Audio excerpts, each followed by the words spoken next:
ya'taqida fardhan min furudihi ay furudi kulli minhum sunnah. Tidak meyakini fardu-fardu kefarduan yang ada di fardu-fardu yang berkaitan dengan amalan di antara wudu dengan itu, bahwa fardunya itu dianggap suatu yang sunnah. Jadi dia harus yakin bahwa ini ada yang sunnah, ada yang fardu. Sawa'un i'taqada anna af'aluhu kullaha furud. Sama saja dia berkeyakinan sesungguhnya perbuatan-perbuatannya itu setiap daripada yang fardu-fardu itu adalah fardu, awi taqwada an-nafi fardhan wa sunnatan, atau berkeyakinan sesungguhnya di dalamnya itu ada yang fardu, ada yang sunnah. Wa inna yumayyiz ahaduhuma 'anil akhar. Dan jika tidak bisa memisahkan atau membedakan di antara kedua perbuatan itu, baik wudu ataupun mandi, dengan yang lainnya. Jadi berkaitan dengan mana yang fardu, yang sunnah, dia belum bisa membedakan. Wa hadza fi haqqil 'ami. Ini adalah berkaitan yang kayak gini ini, itu orang yang awam. Ini orang awam, belum ngaji, nggak paham fikih dan sebagainya, maka dia nggak bisa membedakan mana yang fardu, mana yang sunnah. Ya, pokoknya dia tahu mandi habis junub mandi wajib, mau sholat suruh wudu, tapi ngajinya nggak detail. Akhirnya dia nggak tahu mana yang fardu, mana yang sunnah. Amal alim, adapun orang yang mengerti, orang alim yang punya pengetahuan, wa huwa man ishtaghala bil fiqhi zamanan. Maksudnya orang alim itu adalah siapa yang menyibukkan dirinya untuk belajar ilmu fikih pada waktu tempo masa tertentu. Ya, pokoknya dia belajarlah berkaitan dengan ilmu fikih untuk mengetahui perkara-perkara dalam ibadah.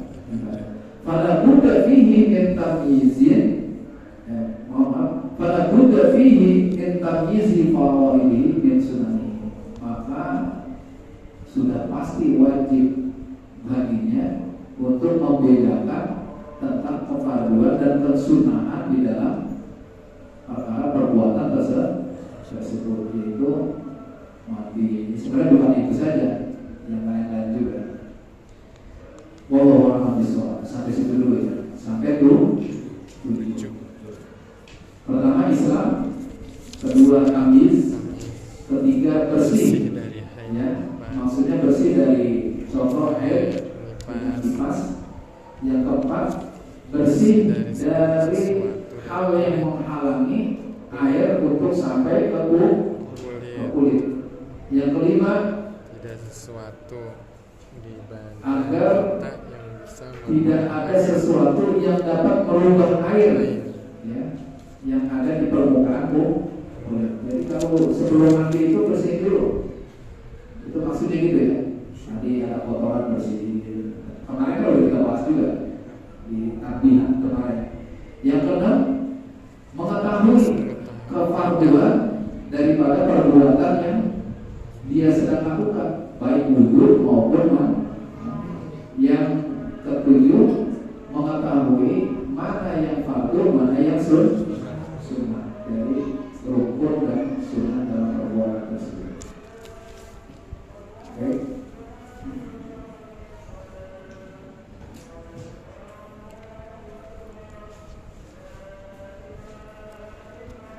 Qala al-musannif nafa'ana Allahu bi ulumihi wa asrarihi wa anwarihi fid darain. Kemarin sampai mana?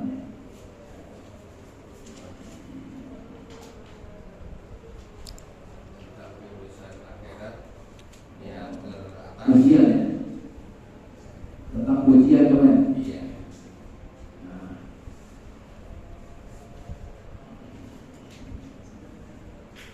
Ini masih makalah yang ke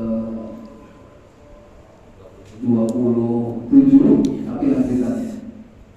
Qala musannif nafa'ana Allahu bi ulumihi wa asrarihi wa anwarihi Wa ruwiya Ibnu Majah annahu sallallahu alaihi wasallam qala, diriwayatkan melalui jalur sahabat Ibnu Majah, sesungguhnya Nabi Muhammad sallallahu alaihi wasallam bersabda, "Man kanat niyyatuhul akhirah jama'allahu syamlahu."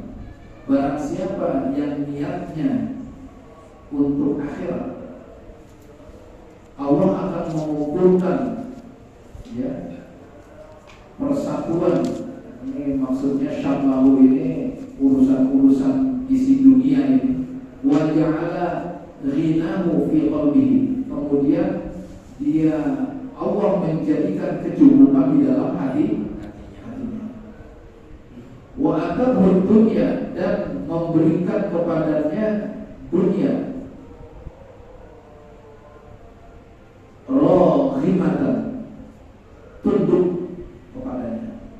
Ini kalau orang niatnya akhirat, udah Pak, dunia ini itu kayak orang nanam padi, rumput ikut. Tapi kalau nanam rumput padi gak bakalan tumbuh, gitu Pak. Jadi ibaratnya kita nanam akhirat itu dunia pasti ikut Pak. Pokoknya jangan takut Pak.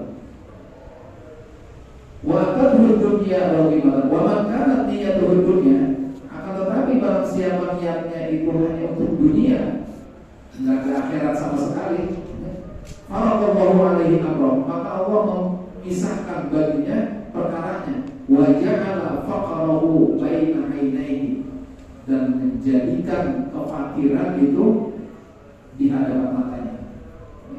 Orang kalau ngejar dunia aja kayak Fata Morgana kan kemarin gitu Pak. Dunia dikejar sono, ini air nggak ada air, kesono lagi nggak habis tuh dunia kayak Fata Morgana. Walam ya'tihi minad dunya illa ma kutiba lahu, dan tidak akan datang kepadanya urusan dunia itu kecuali apa yang ya sudah diberikan aja Pak, dibatasi jadi sama dia tuh. Illa kutiba lahu, yang udah digariskan sama Allah. Ya dunia ini cuma berapa persen Pak? Mungkin 1% kali Pak. Rahmat Allah ini baru diberi sedikit Pak kepada kita di dunia ini. Nanti di akhirat semuanya dikasih semua Pak. Makanya kalau dikejar ya nggak bakalan habis Pak.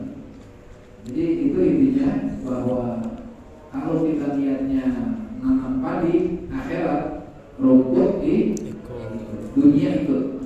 Tapi kalau nanamnya rumput dunia doang, rumput padi nggak bakalan tumbuh.